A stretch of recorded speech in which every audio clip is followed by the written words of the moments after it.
সাওম রোজা আল্লাহর কাছে বলবে, আয় রব ইন্নী মানাতুহুত তাআমা ওয়াশ শাহাওয়াত ফাশাফি'নি মিন।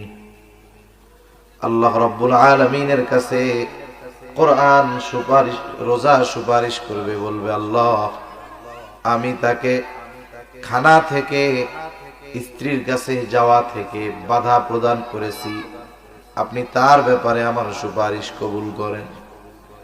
আবার কোরআন বলবে ইন্নী মানাতুহুন নাওমা, আমি তাকে ঘুমাইতে বাধা প্রদান করেছি, তার মানে সারাদিন সে রোজা অবস্থায়, আবার রাতের বেলা সে কোরআন শুনেছে তারাবিতে, আবার নিজেও আগে আগে উঠে কোরআন তিলাওয়াত করেছে, নামাজে পড়েছে, আমি তারে রাতে ঘুমাইতে দেই নাই, আপনি তার ব্যাপারে আমার সুপারিশ কবুল করে নেন।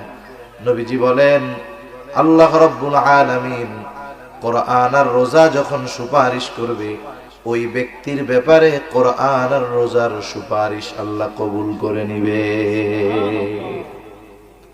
এজন্য আমাদের রোজার ব্যাপারে যত্নবান হওয়া দরকার, কোরআনের ব্যাপারে যত্নবান হওয়া দরকার। তাহলে কিয়ামতের দিন কোরআন আর রোজা আমার আপনার জন্য সুপারিশ করবে।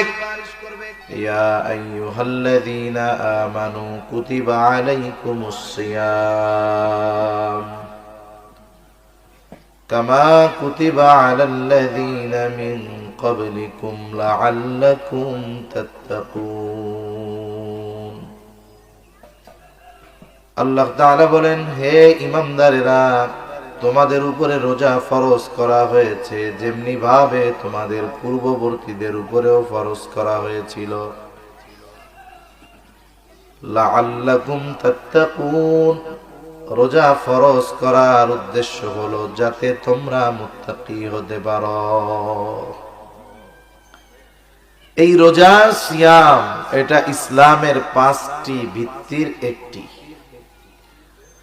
রাসূলুল্লাহ সাল্লাল্লাহু আলাইহি ওয়াসাল্লাম বলেন, বুনিয়াল ইসলামু আলা খামস, শাহাদাতি আল্লা ইলাহা ইল্লাল্লাহু ওয়া আন্না মুহাম্মাদার রাসূলুল্লাহ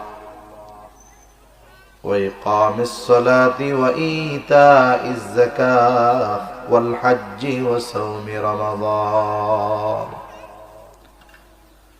রাসূলুল্লাহ সাল্লাল্লাহু আলাইহি ওয়াসাল্লাম বলেন, ইসলামের মূল বুনিয়াদ এটা হলো 5টি।